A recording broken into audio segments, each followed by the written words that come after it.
Do the rich people cringe and say, don't tell them that, Robert? Yes. Don't tell people what you know. Right. Keep them poor.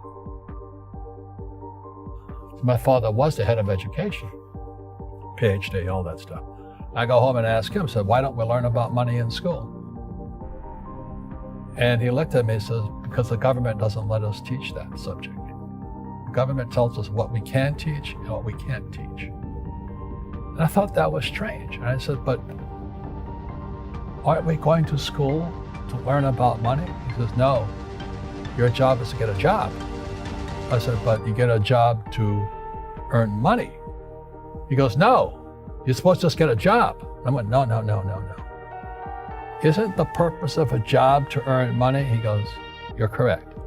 I said, so why don't I just learn about money? I can skip the job part, And he got flustered and he said, if you want to learn about money, why don't you ask your best friend's father about money? And I said, why? That's Mike. So why ask him? He said, because Mike's father is an entrepreneur. And I said, what are you? He says, I'm an employee. I'm a government employee. And I went, oh, what's the difference? He says, the difference is an entrepreneur must know about money, or they're no longer entrepreneurs. And he says, an employee doesn't have to know anything about money. The government will take care of them, the company will take care of them. So I'm all confused. But I took my dad's advice and I trundled over to Mike's father's office and knocked on his door and I said, hey, I'm here, 9 years old, teach me about money. He says, beat it, kid, But that's when this toy rich dad, poor dad started.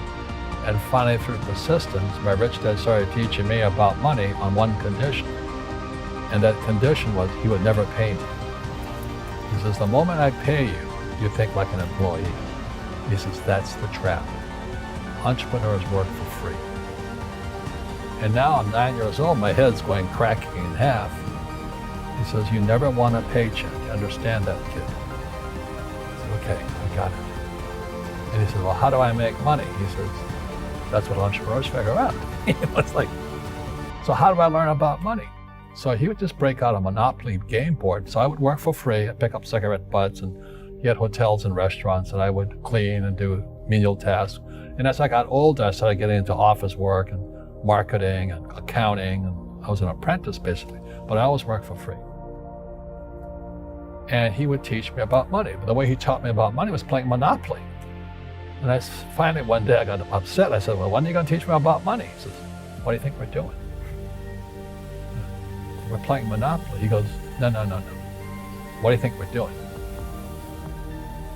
We're playing Monopoly. He says, what do you think we're doing? I said, I don't know. I'm teaching you about money. And then that's when, you have one green house. He says, there's many formulas for great success in money. There's thousands of them. But one of the best ones found that gave him Monopoly. Still is today. 4 greenhouses, 1 red hotel. So what? He says, one of the greatest ways to acquire great wealth is playing Monopoly in real life. 4 greenhouses, 1 red hotel. But is that all there is? He goes, that's it. And he says, what do you think I'm doing? And I went, I don't know. So then he took me out and he showed me his greenhouses. And 10 years later, when I was 19, I was now in school in New York, and I come back to Hawaii, and Rich Dad had bought the biggest piece of land smack dab in the middle of Waikiki Beach. And when you go to Waikiki Beach today, you'll see the Hyatt Regency Hotel. That was his hotel. Just like the game of Monopoly. Just like the game of Monopoly. Acquired assets and they became bigger assets. He just kept what's called an assemblage, because that property wasn't that big at the time. So he had to buy out all the small guys. Because Waikiki was a little dirt water little town. So he'd buy out this shop owner and buy that shop owner. And it took him a while, but he finally assembled this large piece of property. And then he and Hyatt put up this giant hotel. And it just sold for $800 million. So that's how I learned about money.